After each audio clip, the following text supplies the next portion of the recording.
Happy Friday the 13th, and welcome to Columbia River Keeper and Hanford Challenges webinar, Spooky Stories from the Hanford Nuclear Site. I hope that everyone is ready to hear some scary, creepy, and downright strange stories. My name is Simone Anter, and I'm a staff attorney at Columbia River Keeper, and I manage our Hanford program work. Good afternoon, everyone. Thank you so much for tuning in today to hear some very spooky stories. My name is Mia Burke, and I'm program manager with Hanford Challenge. Hanford Challenge is a nonprofit based in Seattle that focuses on cleanup of the Hanford nuclear site, and we also support insiders, workers, and whistleblowers who have issues that are not being addressed. And for those who don't know, Columbia River Keeper's mission is to protect and restore the water quality of the Columbia River and all life connected to it. And there's no longer lived threat to that health in Hanford, an area the size of LA and the most toxic place in the Western Hemisphere, sitting along the banks of the Columbia River. So as you may have noticed, Simone and I dressed up today. My costume is an embodiment of Cherenkov radiation, which has a characteristic blue glow. You may be familiar with the cesium and strontium capsules that are in storage pools inside the waste encapsulation storage facility that emit this same eerie blue glow. And Simone is wearing a hazmat suit. And the reason we're doing this is because hope and humor keep us going in a generations-long cleanup. Our webinar today hopefully shows that humor, oddity, and firsthand accounts all play a role in getting people engaged and building community. The risks and dangers involved in cleaning up Hanford are serious business that, as you'll find today, create bizarre and creepy situations. We'll have time at the end for Q&A, so don't forget to submit your questions via the Q&A feature. Hey, Simone, I have a question. Yes. Do you know where zombies live? I have no idea where. On dead-end streets. Well, I think we'll hear more about Hanford zombies from one of our storytellers later. But before that, we're going to turn to our first storyteller today, who is Shelly Simone. Shelly Simone lives in La Grande, Oregon. She's a member for 18 years of the state of Oregon's Hanford Waste Board, now called the Oregon Hanford Cleanup Board, which began in 1987, holding the environmental seat. She was interviewed during the process of forming the site-specific Hanford Advisory Board and remained a member until a year ago. Currently, she contracts with the state of Oregon's Department of Energy Nuclear Safety Division and is a longtime volunteer at Riverkeeper. However, today she speaks on her own behalf. Shelly's stories today focus on the big picture of the nuclear weapons complex and things that aren't supposed to be there and those which defy explanation.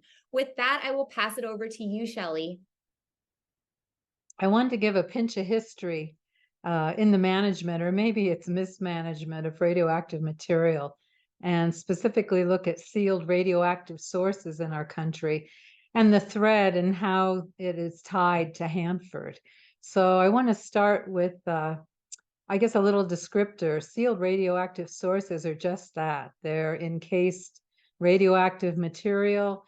It could be cesium-137 or radium or strontium-90 or other radionuclides that are encased in usually stainless steel, titanium, or platinum, and used in medical settings for human treatment and as sterilization material, and used in industrial settings for calibration or as heat sources that are converted using thermocouplers into energy. So NASA uses a lot of sealed sources, strontium-90 specifically in their space to power their space vehicles. So that's just one example. But in 2007 and 2008 time period, the Barnwell site in South Carolina, which was a waste disposal site, it stopped taking these waste materials into their landfill from any state other than those that were part of their negotiated compact. So this left 34 states with what we call orphan waste. There was no legal pathway for disposing of it. So this realization and a concern for loss of control of sources that might be out there and might become material for terrorist threats, started what was called the SCATTER program, which stands for Source Collection and Threat Reduction. And beginning in Florida, at the University of Central Florida, there was a first call out to anyone in the state for collection of no longer used sealed sources. And in that first month and a half, brought in 2,500 sources that needed disposition. So mind you, this was only the first state that had been queried about this kind of material. As of 2019, the number retrieved is about 31,000 plus medical sources, and then another 34,000 sources that were used in industrial, like radiography sources, so material sciences and that kind of thing. From these numbers, it's pretty easy to surmise that there are thousands of sealed sources out there. And the question is, how many don't we know about? So during this time, waste control specialists, waste site down in Andrews, Texas, opened in the May of 2012. And it took until 2015 with nuclear regulatory agency revisions to be able to have a pathway, a regulatory pathway for these higher level sources. And at about the same time, interestingly enough, the International Atomic Energy Agency realized they've got to get a handle. We all do internationally, and they developed a catalog of sealed radioactive sources and devices. And that catalog contains photos and descriptors of over 5,000 different types, different kinds of sources, and about 4,000 different kinds of radioactive devices, and includes over 1,000 manufacturers and suppliers of sealed sources. So in the 1970s at Hanford, we're finally back out west, workers precipitated out cesium and strontium from the tanks. I think there were about 17 of them that had this material with a chemical called ferrocyanide. And they collected the radionuclides from the bottom of these tanks because the desire was to lessen the thermal heat load in these tanks and try to get some stability and make them a little bit safer. But interestingly enough, there was also a market for that material, and it went out into the world through a 2003 program at Los Alamos that and so this material was either sold into the market, into the industrial market, or it was leased out material that was used for sterilization and also for some industrial use.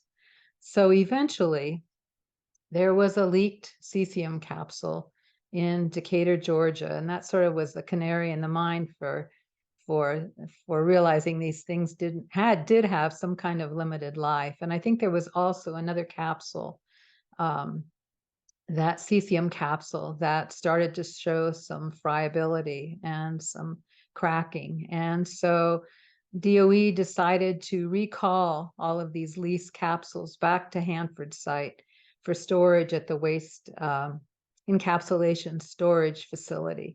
And there's about 1,900 plus capsules that are stored there underwater, creating that Cherenkov blue glow that Mia talked about. So in the process of rounding up, trying to track down these leased strontium and cesium capsules, it was discovered that some of the capsules were sitting in a lab that had gone bankrupt in a suburb of Denver. And the finishing touch to this story, my story, is that the door to the facility was found to be not locked. So it's pretty alarming. The cavalier way in the past that material was dispersed and not tracked, and hopefully now we're gonna, we see that there's a better database for a lot of this material. And So that's my main story. I had a couple others from Hanford specifically. There was a bank of huge stadium-sized lights that stood out in the desert area just out west of the plutonium reclamation facility, part of the plutonium finishing plant. And those lights were on 24/7. And when I was out touring one time and standing there, I asked, why the heck are those lights on at 1 PM? And I was told that no one knew where the power supply was to shut them off. And they wouldn't talk about why they were out there. So that's one scary story. Another strange one is that there was a fruit tree that continued to grow for years and thrive near one of the nuclear reactors out on the river. And during the interim safe storage, which is the decommissioning and the cocooning of that reactor, it was discovered that a hose ran from that reactor out to the tree and was still running and covered in duff and leaves and dirt over time and forgotten. So that was another curious story about imaginations on the site. And then lastly, workers were disassembling an electrical box and removing it during decommissioning and decontamination, and found a quart jar with material of some sort hidden behind that electrical panel. So those are my stories.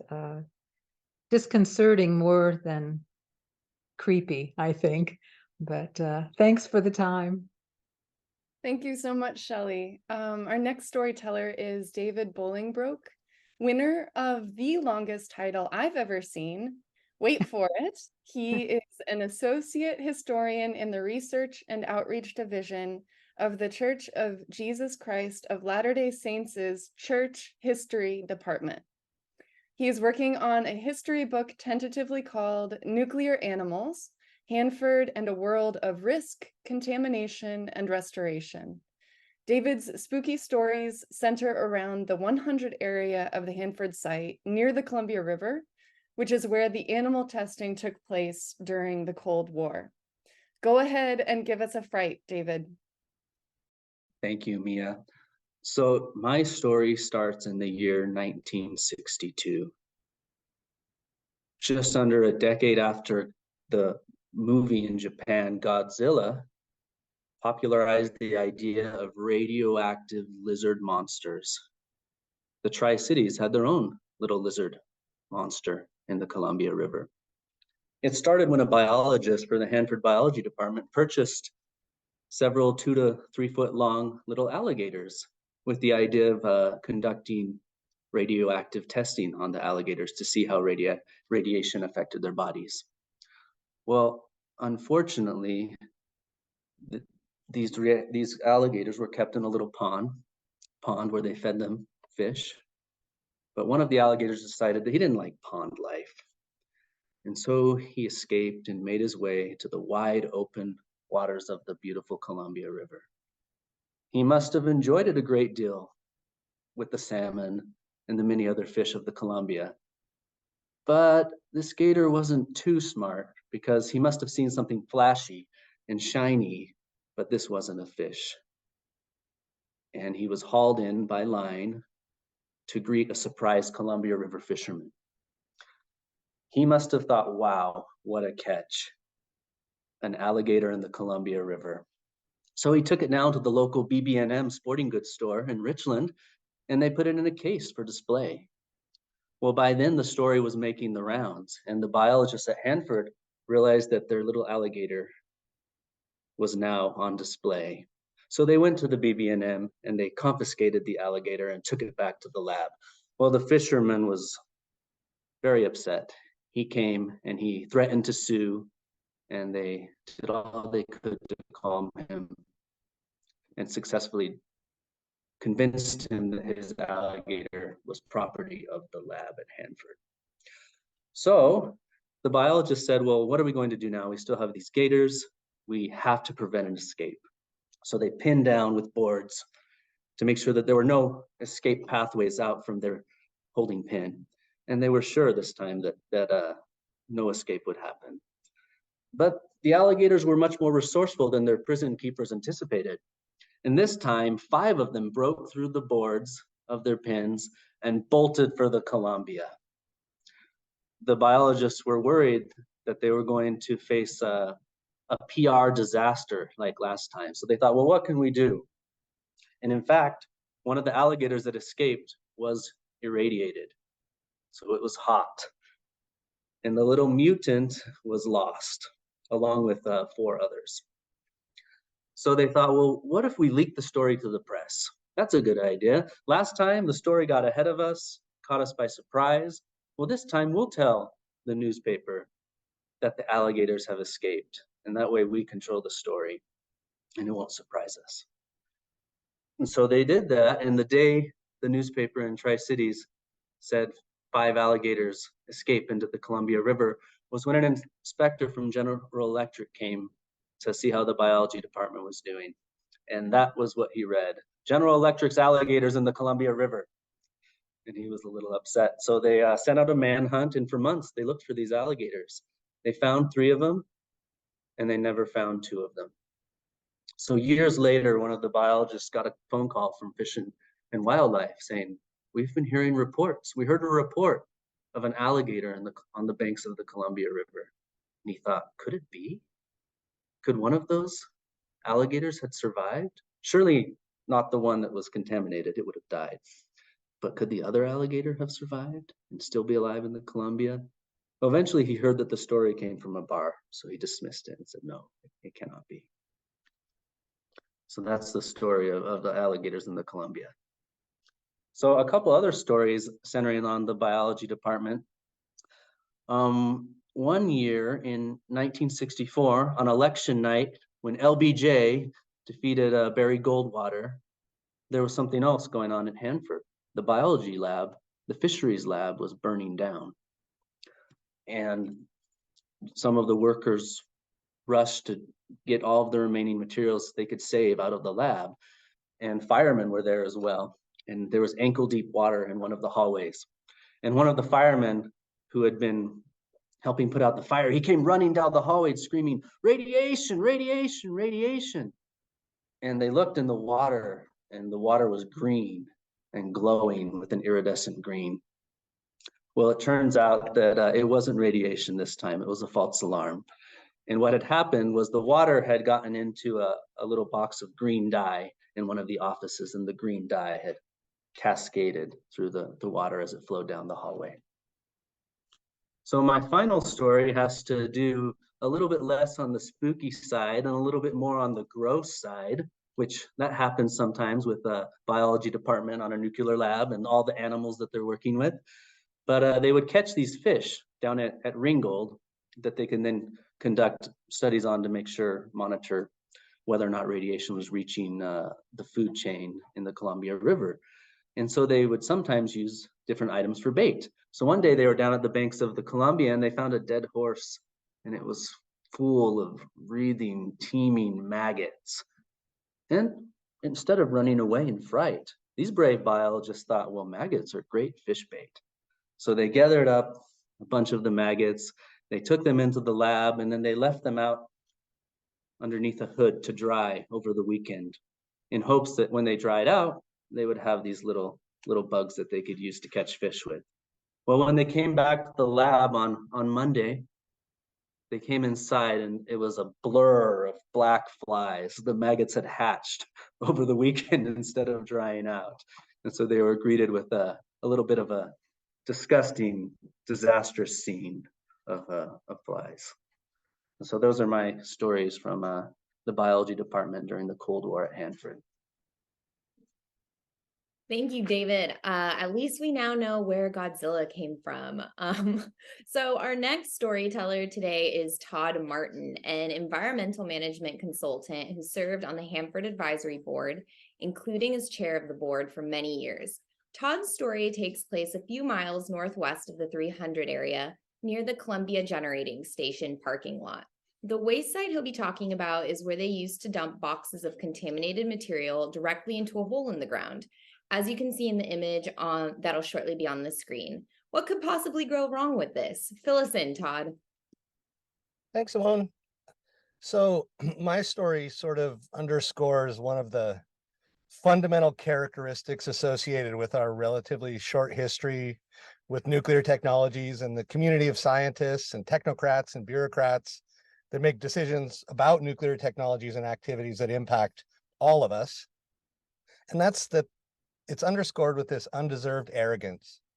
All things nuclear have hubris associated with them. There's this belief that we've got it. We understand this technology. We understand how to control this technology. We know what we're doing and we can do this safely. Sort of as David's story also underscores this. We can successfully irradiate alligators and not lose track of them. But look what happened. So obviously at Hanford these days, during cleanup, this hubris means we know where the waste is, we know what it is, and we know what we're going to do with it to keep the public, workers, and the environment safe. But in the case of my story, they didn't even clear the first goal, basically knowing where the waste is. And this waste is some of the most dangerous materials on the face of the planet. So about 20 years ago, workers driving to work at the Columbia Generating Station noticed something very odd. But first, I need to give you a little background on the Columbia Generating Station. This is the only operating power nuclear reactor in the state of Washington. While it is technically on the Hanford site, it's not associated with the cleanup or the bomb-making activities that previously took place on the site. It's sited there for convenience with the security around the site and the Columbia River. As a result, any of us can drive to the Columbia Generating Station. There is no security to getting there. It's a publicly accessible place. And so about 20 years ago, some workers on their way started to notice gloves migrating out of the ground in sort of a zombie-like fashion. And they also noticed that these were personal protective equipment gloves, which is the term of art for the kind of gloves you use when you're dealing with really dangerous nuclear materials. So obviously they reported it. And upon further investigation, this waste site was discovered, or I should say rediscovered, because it was obviously created by the Hanford infrastructure over the years of manufacturing weapons. On this publicly accessible land that you or I could drive to, you could have your children out there playing Frisbee without any guards or anybody coming to shut that down. So obviously this is super bad news, publicly accessible area. The flawless system of tracking waste sites at Hanford had somehow lost track of these two waste sites that contained spent nuclear fuel and high-level radioactive waste, which are two of the most serious wastes we have to deal with. The only bit of good news was that the gloves were empty. They weren't full of hands, so it actually wasn't zombies. And that, I guess the next piece of good news is they're currently cleaning that up and almost done. But it's just a great example of how when we think we've got it, we lose track of a very important waste site in a matter of years. And that's my spooky story, Simone. Todd, I don't know what I would have done if I saw zombie gloves crawling out of the ground. That is so creepy. So next up we have Dirk Dunning. Dirk was a registered professional chemical, nuclear, environmental, and systems engineer. He worked for the citizens and state of Oregon for 25 years, reviewing technical and policy matters at Hanford and offering solutions and changes. Dirk's spooky story takes place many years ago at the SY Tank Farm in the 200 West area of the Central Plateau, which is in the center of the site. The tank Dirk will be referring to is a huge underground storage tank that stores high-level radioactive waste. So imagine an Olympic-sized swimming pool, and that's how much these tanks can store. We are sure to be in for a scare with this story. Take it away, Dirk. Thank you. There's so many strange and scary stories from Hanford. The story I have to share with you today is about things that go bump in the night. Take yourself back to a January day in 1993, Monday, January 25th, to be precise, at about 2 in the afternoon. It was a very mild, overcast January day with the sun peeking through low overcast clouds. Tank farm workers were at work, with some snug and warm in their offices. All was the usual boring normal. Then out of the blue, there was a thunderclap. Bang! The whole building and ground began to shake like an earthquake. This went on for a few seconds that seemed to stretch on into forever. The operators felt vibrations through their feet and knew something was very, very wrong. Shortly after, the radiation monitors began to click at an increasing rate. They knew it was tank SY-101, one of the 177 1 million gallon buried high-level waste tanks. Something very bad had just happened. A rad tech working in the farm saw the exhauster ventilation stack for the tank shaking. The radiation monitors registered 4 millirem per hour at the exhauster stack. But what had happened? No one knew. Then on February 8th, another Monday, it happened again. This time, the stack radiation levels reached 60 millirem per hour, 6,000 times background levels. Was there something special about Mondays? No one knew. Researchers at the Pacific Northwest National Lab and DOE staff and contractors speculated about the cause. They knew fairly quickly that the tank was suffering a serious gas release event. They're quite fond of language like that, gas release events. In time, it came to be called by other names, the bumping tanks, burping tanks, and others. But why did it happen? What happened? Would it happen again? And just how hazardous was it? There were radioactive gases in the air, though the workers could and did wear masks in hazardous areas. With gas blowing in the wind, which areas were hazardous? Everyone was on edge. Expert panels were formed, exclusion zones were set up, work was temporarily stalled and halted. By December, there were half a dozen burps. They knew then that these were rollover events. Cameras put into the SY-101 tank eventually caught a rollover as it happened. It was a truly violent event. A huge bulge had formed in a crust on the surface of the waste in the tank. It was some sort of solids that formed a cap on the waste. That grew higher and higher, and then it popped. A huge amount of gas vented suddenly. The whole contents of the tank rolled over and fizzed. The tank shook, the ground shook. From December to January of 1994, there were 10 more bumps. Clearly, something had to be done. Researchers sampled the gases and determined that they were a complex mix of things that should never exist together. Hydrogen, oxygen, nitrous oxide, nitrogen dioxide, ammonia, toxic gases, and many more. Oxidizers and reducers, fraternizing and hanging out together, made an explosion of very real possibility. The hydrogen levels were over 6% in the venting gas, far above the explosive level. Levels high enough to cause a spontaneous detonation or deflagration, the difference being only in how fast the explosive wave travels. How much pressure could it create? Could that shatter the tank top? Could it blow it off, lifting 7 feet of dirt covering the tanks? When the experts analyzed how explosive the gas was, they found that it would only take a spark with 7 millijoules of energy to set it off. That's a teeny amount of energy, about the same amount of energy as of a coin falling about an inch or two. It's nothing at all. Any common spark has far more energy than that. If an explosion happened during rollover, it very well could blow the entire top off the tank. That would dump tons of dirt into the waste, spraying waste into the sky. It would be bad, very, very bad indeed. They designed a 60 horsepower mixer pump to lower into the tank through the manhole. They tried pumping the waste inside the tank to circulate it. That worked a little. It didn't solve the problem.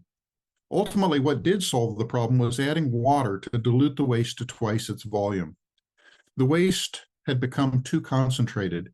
It precipitated a mat of aluminate and other compounds as crystals, floating on the dense, high-level, extremely radioactive liquid waste. As the radiation broke apart the water and chemicals in the tank, they reformed it into all sorts of nasty gases that rose up under the mat, lifting it. When the bulge grew large enough, the mat burst. As the pressure released, the gas trapped underneath was released. With the pressure gone, the liquid waste released dissolved gases like popping the top off a shaken fizzy drink. The gases boiled out of solution violently, decreasing its density. With the liquid on that side of the tank now much less dense, the heavier waste on the other side of the tank flowed under and sideways, pushing the now lighter waste toward the surface, releasing even more gas. The entire tank contents rolled over, releasing hundreds of cubic feet of explosive toxic gases and tens of curies of radioactive material into the air with each event. Stopping that from happening resulted in a major safety and disaster hazard. However, it didn't stop the reactions. Those continue to occur, releasing radioactive gas, though more slowly.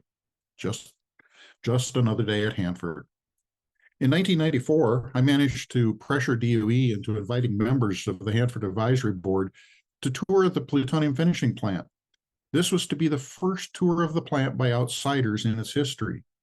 Seeing this opportunity, DOE workers were able to organize a tour for their families the week before, making our tour the second tour. To go through the building required first going through training about all the dangers in the plant and what to do. We had to get our death dosimeters in case there was a criticality accident, a rapid, uncontrolled reaction, a miniature nuclear bomb going off. We had to learn about all of the alarms. Most striking was the criticality alarm, the AUGA alarm. It was unmistakable for anything else.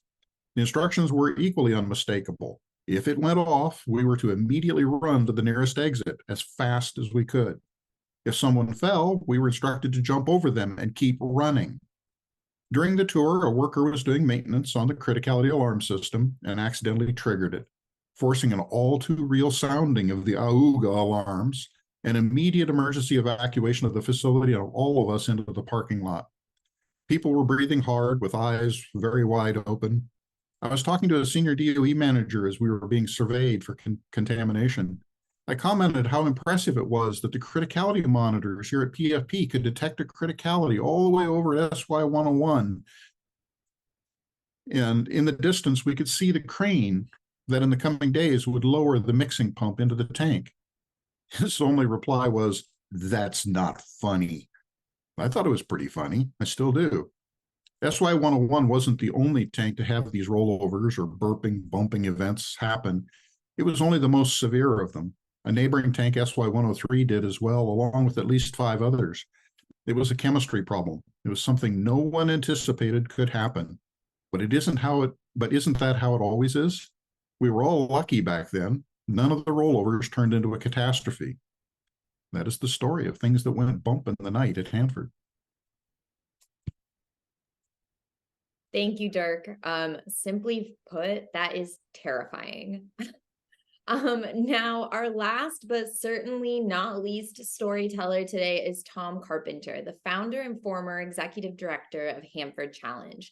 Tom's story takes place in the city of Richland and occurred in the early 1990s when he was working as a lawyer for the Government Accountability Project. I've got a creepy feeling about this one. The floor is all yours, Tom. Hi, Simone. Hi, everybody. Glad to be here. And so my spooky story occurs in the earlier part of when Hanford was starting to get some scrutiny, especially from whistleblowers at the site.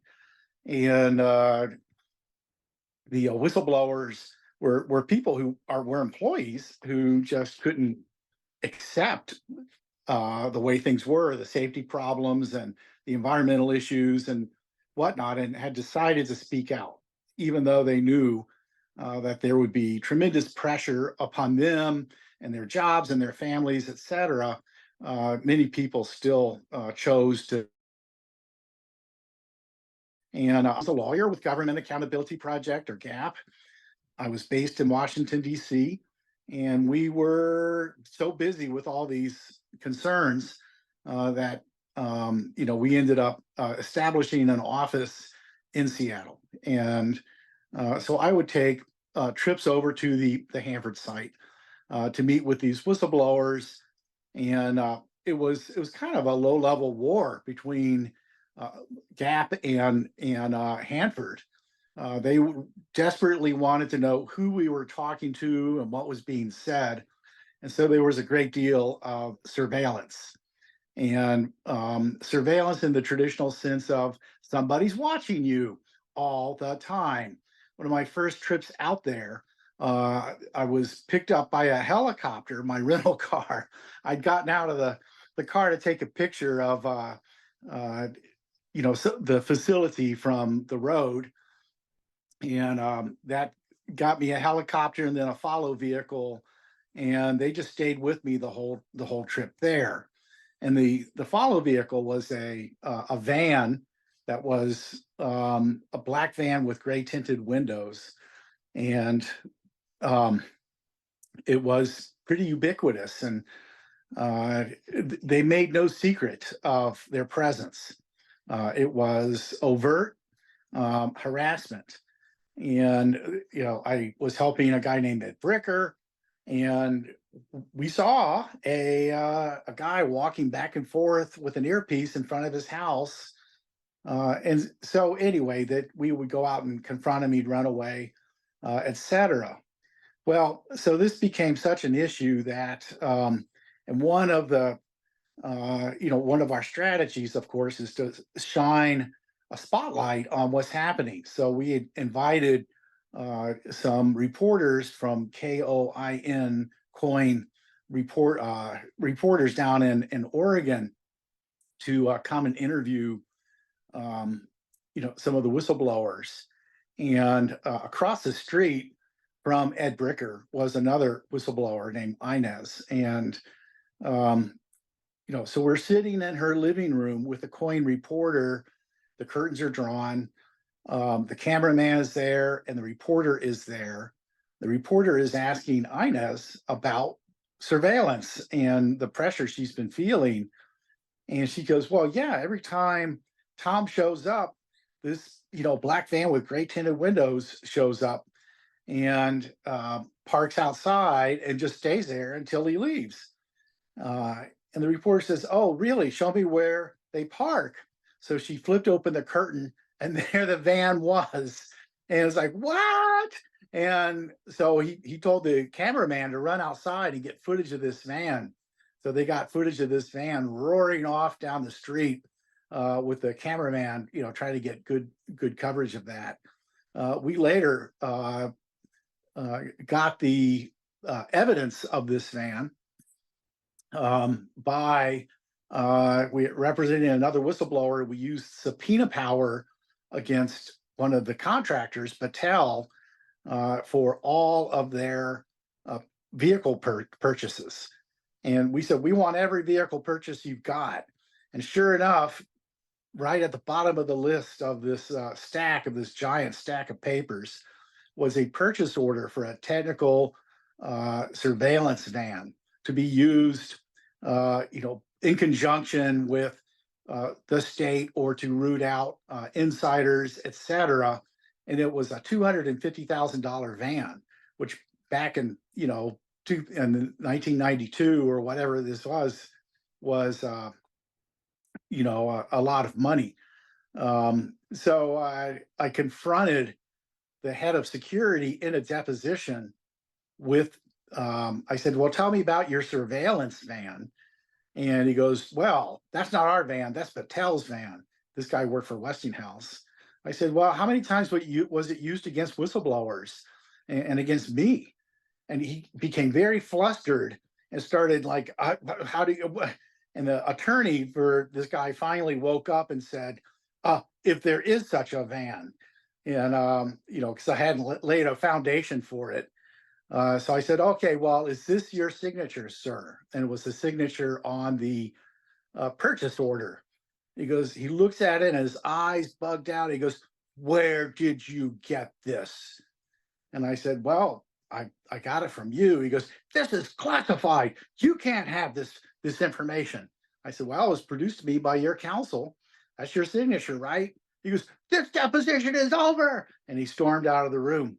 But that was kind of the end of that ban after that. But there was a lot of surveillance and a lot of stories from folks out there during that time frame.